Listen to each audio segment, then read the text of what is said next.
Yeah, so Justin Trudeau introduced the former War Measures Act, now known as the Emergencies Act. It's known that since 1988 when it actually was created. So it's a little bit of a controversial issue. Not a lot of people have agreed, and half the country, maybe half, split 50-50.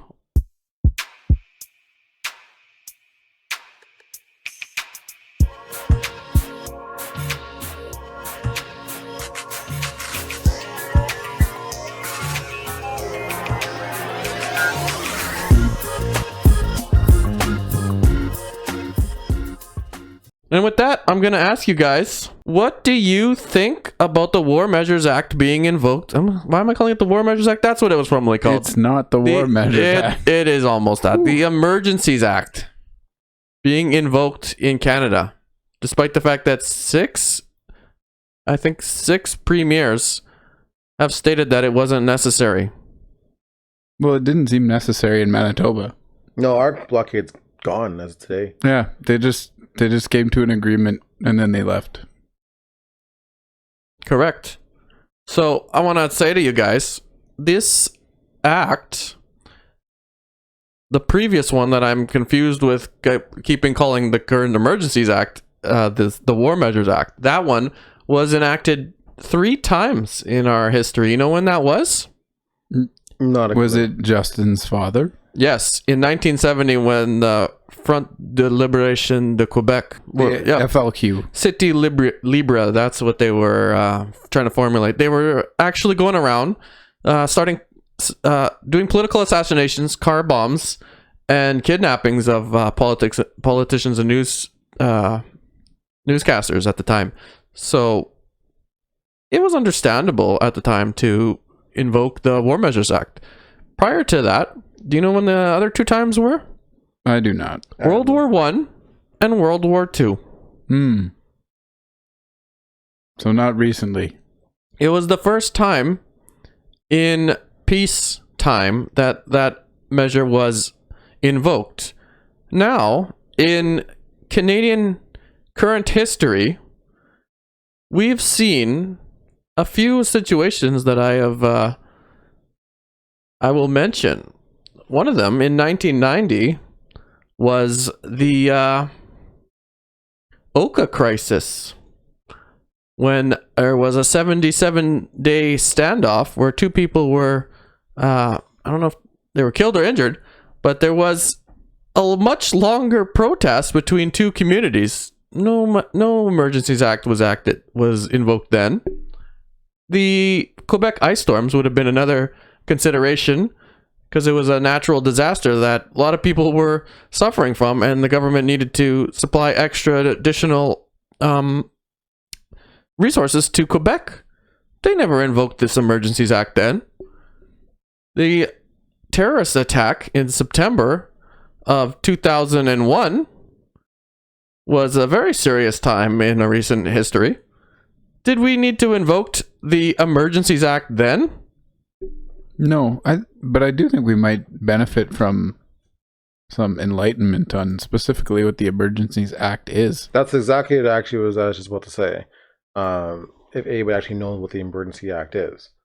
It basically allows the federal government to take special temporary measures to ensure safety and security during national emergencies. So in this case, I guess we're talking more about the blockade, right? So it allowed them to invoke special procedures and special measures to get the blockades cleared out.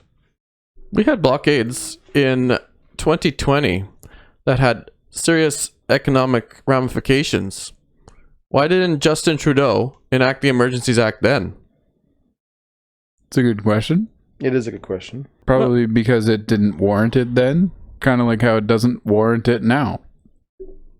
Yeah, you made a good point there when you were discussing it. When it's a national emergency, these are all regional emergencies that are happening across the nation, sure, but the main factor is when current policing and current legislation and police powers actually can't control the situation. But they are controlling the situation. That's exactly what happened on Sunday. There was, for several days, the Ambassador Bridge was closed down due to a blockade from the protesters. They got a court injunction, and then on Sunday they cleared out the protesters, and that bridge was opened again to trade and traffic. Yeah. No problem. The political will and the policing will was there to finally take care of that situation. People need to realize it's a delicate situation when you're dealing with policing protesting, because policing protesting is basically two sides of a situation in which you have to keep the peace, but keeping the peace also involves allowing protesters to have what we consider to be a freedom in this country. They do have to be allowed to get their point across, as long as they're doing it peacefully. And they allowed the protesting for several days, and then they closed it down legally. So why do we need a act invoked in which we are now supposedly going to be trampling on people's charter freedoms? Well, I think that has to do more with how the protest was going. Now, if you read the news, and I'm talking about the actual news, not talking about the news that gives you that negative spin on it, because there were a lot of things that were happening that was causing, it was disrupting downtown Ottawa, for instance. We talked about it last time, the horn honking, like literally the blockades in the street. Didn't they invoke some kind of act as well too in regards to the horns? No, they did once again a court injunction in which one of the rulings determined that they would have to be quiet between certain hours and not honk incessantly. So the legal means that we have in this country was plenty sufficient to deal with these situations so far. So why trample on people's freedoms that like this Emergencies Act is allowing? It is allowing. I think the Emergencies Act was really invoked in regards to the Ambassador Bridge. That was a big one. There was car makers that weren't getting their vehicles. There was other goods and services that were not coming through because the bridge was blocked. And that one, I think, not saying it was more important than the rest, but I think that was probably a pretty big issue that they have to deal with. Because if you look at it now, once they invoke that Emergencies Act, it allowed that Ambassador Bridge now to actually be cleared out. You're wrong. Well, I think they were actually able to clear that first. Well, we just stated that it happened on Sunday, and they invoked the Emergencies Act on Monday. Well, I guess I read the news backwards. It could also have been the blockade in Alberta, where they arrested several people and then found a large cache of weapons and ammunition, allegedly. No, they did find some weapons. That's true. But once again, the laws that we already have were plenty sufficient. Yeah, they handled it. Yeah. It was taken care of. That blockade is gone now, I believe. I'm going to ask Michael Lee to pull up on YouTube a video of Christian Freeland discussing what she is going to invoke. As of today, all crowdfunding platforms and the payment service providers they use must register with FinTrack, and they must report large and suspicious transactions to FinTrack. This will help mitigate the risk that these platforms receive illicit funds, increase the quality and quantity of intelligence received by FinTrack, and make more information available to authorizing Canadian financial institutions to temporarily cease providing financial services where the institution suspects that an account is being used to further the illegal blockades and occupations. This order covers both personal and corporate accounts. You should have to prove We that are before directing doing it. Canadian financial institutions to review their relationships. This is just more overreach. That's exactly what it's about. It's about controlling the finances now. Well, Josh, why don't you tell us what FinTrack is, in case there's people out there that don't know? I don't even know what FinTrack is. Probably some government organization just so they can collect a bunch of data. And that's exactly what they're going to do. Without having a court order, they're going to basically allow banks and financial institutions to close down accounts or freeze accounts, personal or professional, just because they supported these crowdfunding platforms. Yeah. Is that really what we should be doing here in Canada? They shouldn't just be freezing funds on suspicion. I mean, come on. Well, you're opening that up for all kinds of abuse. That is exactly what's going to happen. Yes, it is. Well, I don't think this is right. I mean, protesting in general is going to be basically now illegal in Canada. You can basically invoke this Emergencies Act whenever a protest is occurring, and then silence the funds that go against the political dissent that's going on here. This is just not right, and this is the reason for the outrage that is being experienced right now. You guys have anything else to say on this matter? Yeah, I'm just going to clear up what FinTrack is. FinTrack, and the description here is the Financial Transactions and Reports Analysis Center of Canada. It is Canada's financial intelligence unit. Its mandate is to facilitate the detection, prevention, and deterrence of money laundering and the financing of terrorist activities while ensuring the protection of personal information under its control. So is that really what needs to be at work here? Is this money laundering or terrorist activity? Probably not. There may be the odd random thing that does occur in a large social movement such as this, where somebody does, support some kind of radical idea. We've seen that happen with Greenpeace. We've seen that happen with the pipeline protests.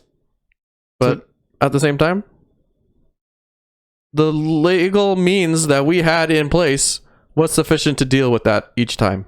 But now it's becoming inconvenient for the government, and, they have opposition parties and just people in general turning to them and saying, you need to come up with a solution because we're getting nowhere. This is causing, financial harm.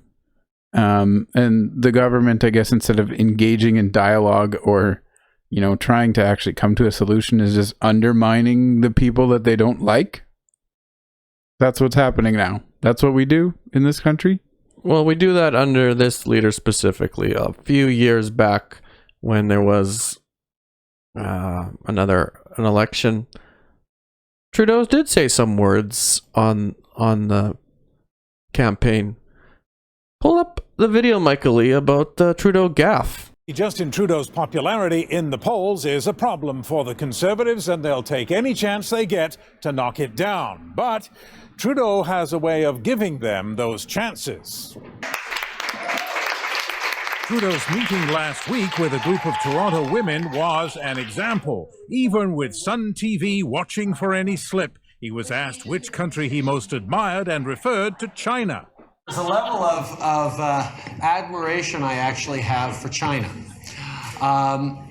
because their basic dictatorship is allowing them to actually turn their economy around on a dime and say, we need to go green as fast as we need to start, investing in solar. I mean, there is a flexibility that I know Stephen Harper must dream about, of having a dictatorship that he could do everything he wanted, that I find quite interesting. Trudeau's rivals pounced on that, saying it proves he admires dictatorship. His answer demonstrates again a long-standing position of our party that he is in over his head. I found it a bit silly for Justin Trudeau to say that what he admired the most was a dictatorship, frankly. I've always been rather fond of democracies. So he admires the dictatorship of China. Yeah, that's the kind of leader we have here in Canada, unfortunately. I mean, I guess he probably wishes he had that one back. Yeah. Yeah, that's the kind of individual. That's the ideological basis for this leader. He's showing his true colors right now, and he's embarrassing Canada across the world in the sense that have you guys seen the meme game going on from the rest of the world? All the dictator and communist memes that are going with Trudeau's face on it. I mean, I can see it. I can imagine it. I haven't seen it. It's a real embarrassment. But I mean, he is definitely backing that up. When he wants to sit on his ivory tower and inform us all of what we will do, and we will do it, or he will force us to with extreme measures. And that's certainly what we're seeing. Yeah, you're right. There was a recent article about the swastikas, I think you were reading too, about Trudeau talking about swastikas in the House of Commons and how it's become a little bit of a debate. I actually think we can find a clip of that, Michael Lee. Pull up that video.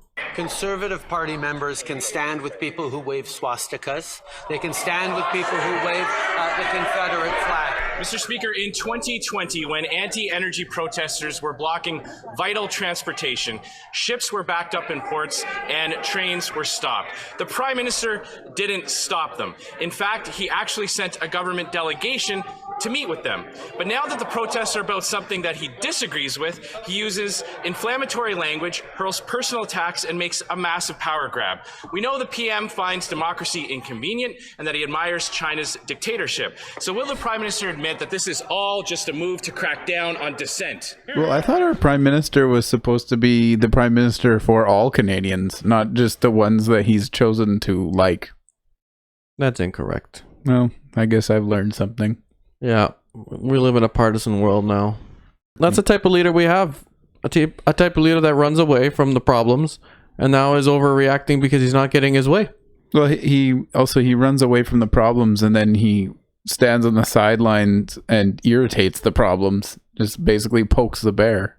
Yeah, Andrew Scheer made a point there that he sent a delegation to have a negotiation when the last time we had some kind of blockades that was having an economic effect on the country.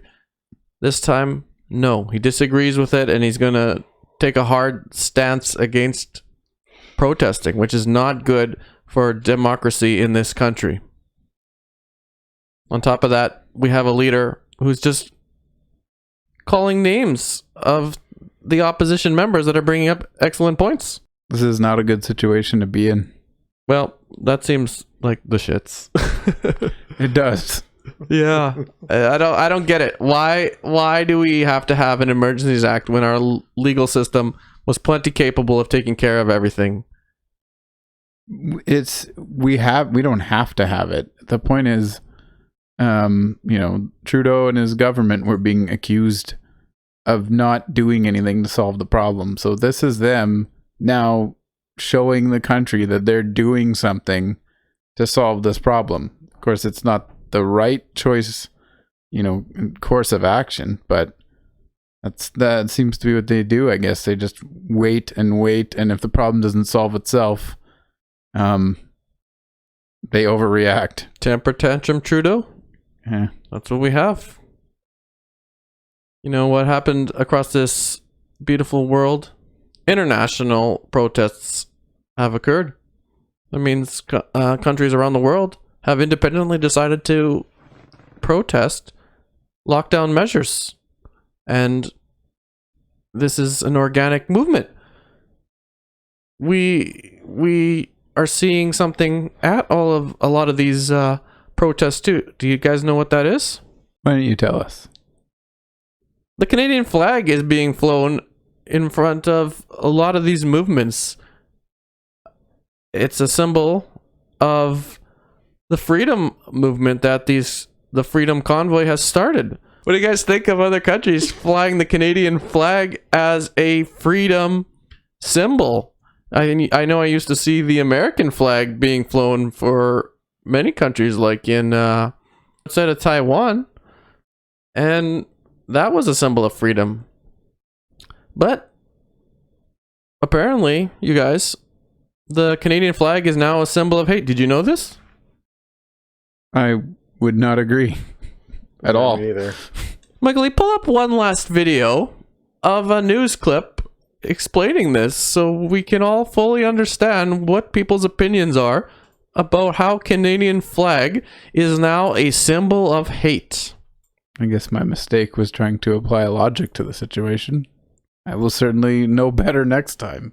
Here we go, guys. So today, the Canadian flag was raised for the very first time on Parliament Hill, a symbol that for 5 decades has defined and mostly united Canadians. But in light of the convoy and protest events across the country, some Canadians believe the national symbol has a different, more sinister meaning.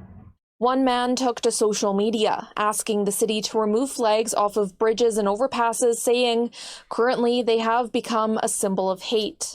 Some are seeing it as a symbol that's closely connected with protests and occupations, and attaching something to city infrastructure without permission is prohibited. So those things will be removed regardless of what they say or what they are. Today is National Flag of Canada Day, essentially the birthday of the flag.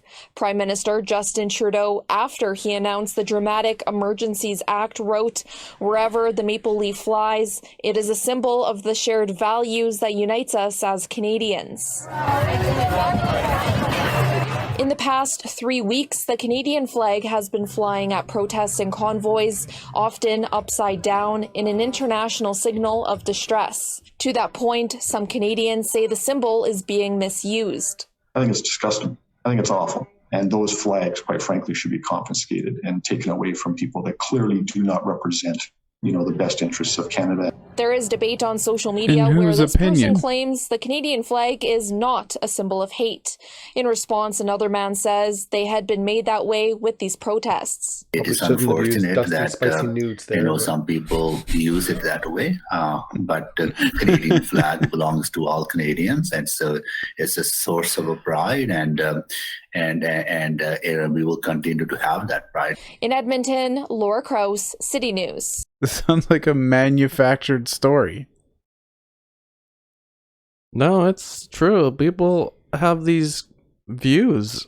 I think they're rather selfish and somewhat on the actual fringe side of beliefs, but maybe I'm a little mistaken. Maybe these extremist views are actually more popular. I just think that it's people who have a certain perspective on the country they love, and the Canadian flag, maybe I'm mistaken, but any country's flag simply represents that country. I mean, it is kind of surprising. I didn't actually realize that they were doing that with the flag, and that people are feeling that way about the flag now. Like, I never heard this until today. Are lots of people feeling that way, though? I mean, honestly, I haven't spoken to anyone who said that. No, heard of it. Probably not. Maybe I'm mistaken, and it is simply the fringe minority that is speaking loudly on the social media. But it's a point to be taken.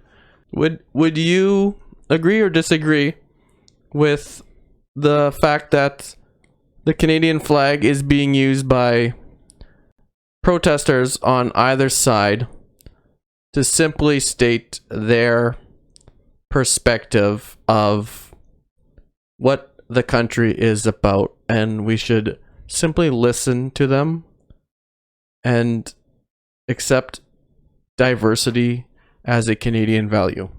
I mean, I don't think that was their... Sorry, I don't know if you're asking me or Adam. But I don't really think that was their purpose when they pulled the flags out. I think it was just more saying, like, because Canada was, was a symbol of freedom. Now, to the ones that are holding the flag upside down, that's disrespectful, if you ask me. They're the ones that I think they're more geared at, the articles we're talking about is the ones that are holding it upside down. If you're just walking around with the Canadian flag on me, like, I'm Canadian, I love Canada, right? I'm not walking around saying, end the mandates or the vaccine passports, which are all coming to an end, by the way.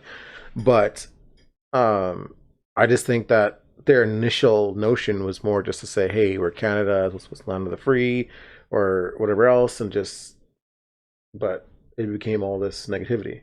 Well, these people are Canadians. Whether or not their views are inconvenient, they're still Canadians, just like us. They can fly the flag of their country if they're proud of being a Canadian. There's no reason why they shouldn't be able to do that. They're all out there together.